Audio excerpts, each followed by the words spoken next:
Well, you can watch PBS News live streaming coverage of President Trump's primetime address tonight at 9 p.m. Eastern on our website with context and real-time fact-checking from our partners at PolitiFact. That's at pbsnews.org/newshour. Now, for perspective on what the president is trying to achieve with tonight's speech, the limits of his authority, and the potential consequences for future elections, we turn now to Ty Cobb, an attorney who served as the special counsel during the first Trump administration. I spoke with him a short time ago. Ty Cobb, welcome back to the News Hour. My pleasure. Nice to be with you, Jeff. Ty, you have described a broader pattern here. President Trump's focus on voting machines, his efforts to change mail-in voting, voter registration requirements, most recently his removal of members of the Election Assistance Commission. What does tonight's speech add to that picture? Well, I think tonight's speech is intended to add the predicate that he needs to declare an emergency at or about the time of the elections. As you know, Steve Bannon and Todd Blanche have suggested that there will be ICE agents at the polls. I think that that's a virtual certainty. Whether that will include the National Guard or not, we don't know. But anything to intimidate minority voters, particularly immigrant voters, and also I think anything that allows them to, try to seize voting machines, as Trump wanted to do in 2020, but Bill Barr explained to him there was just no basis for it. I think you will see him doing everything he can to try to prevent the peaceful transfer of power, the election of Democrats, and do whatever he can to remain in power and to keep his cronies in power, so that he can continue doing what he thinks he's allowed to do as president, which is anything he wants. President Trump has said in the past that he believes if Democrats win control of Congress in the midterms, that he'll be impeached. When you say that you believe he's intent on declaring a national emergency, what guardrails remain if the president does, in fact, use the power of the federal government to shape how the midterm elections are conducted? I think the only real guardrail is, for people to get to the polls, to vote against the level of corruption and insanity and frivolity that we've seen, the type of conduct that has made the world more dangerous and that, has enriched President Trump to the tune of somewhere between, $4 and $8 billion during the time he's been in office. We know he made, $2.2 billion last year, largely on crypto. We know that his stock trades, he had hundreds of stock trades last year, if not thousands. I think Obama had 0, Biden had 13 by comparison. And many of those stock trades were followed by statements from Trump touting the products of the companies that he had bought or giving them government contracts.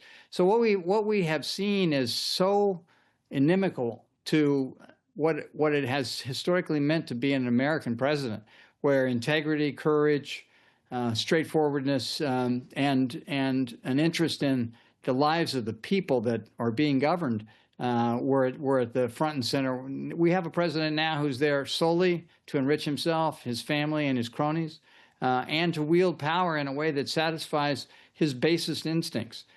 We need people to come out and vote against that. That is the guardrail. Internally, unlike the first administration, when you had people like General Kelly, General Mattis, Nikki Haley, Mike Pompeo, people of character who would hold up their hand when Trump wanted to do something reckless or self-dealing.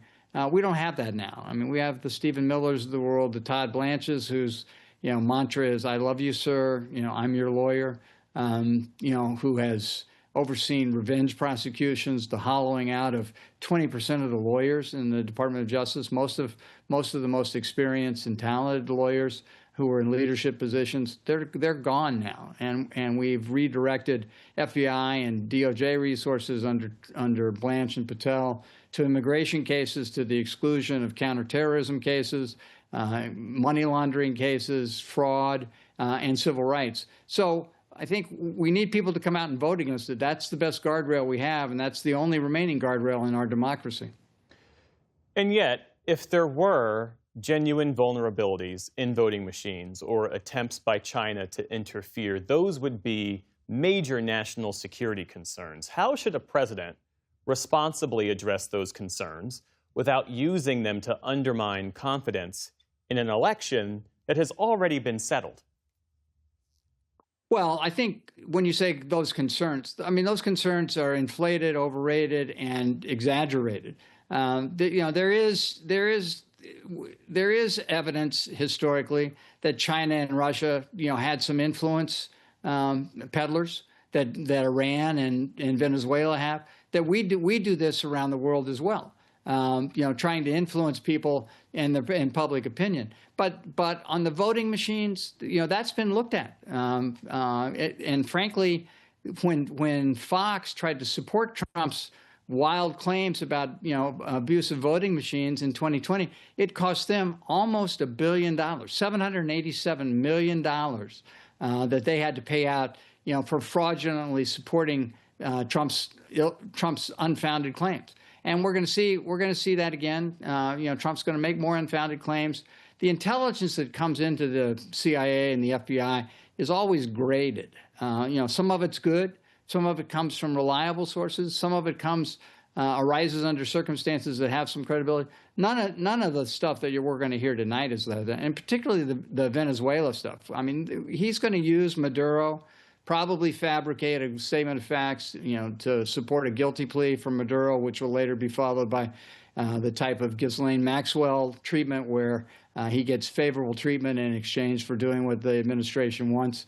I think people need to see through this, and you're not going to see reliable people, people historically who have the respect of the American people, the intellectuals, the historians, the journalists. You're going to see people that of the type of Bill Pulte and John Solomon, who have been conspiracy theorists from the start, who are willing to do whatever Trump asks, supporting these claims. But you're not going to see many credible people do this. And I think people need to, when you talk about serious claims, I think the serious is the flaw in that statement, because they aren't serious. This is unserious. This is Trump, acting out his fantasy and trying desperately to push his minions to help him pretend, as he has rewritten history over January 6th, as he has rewritten history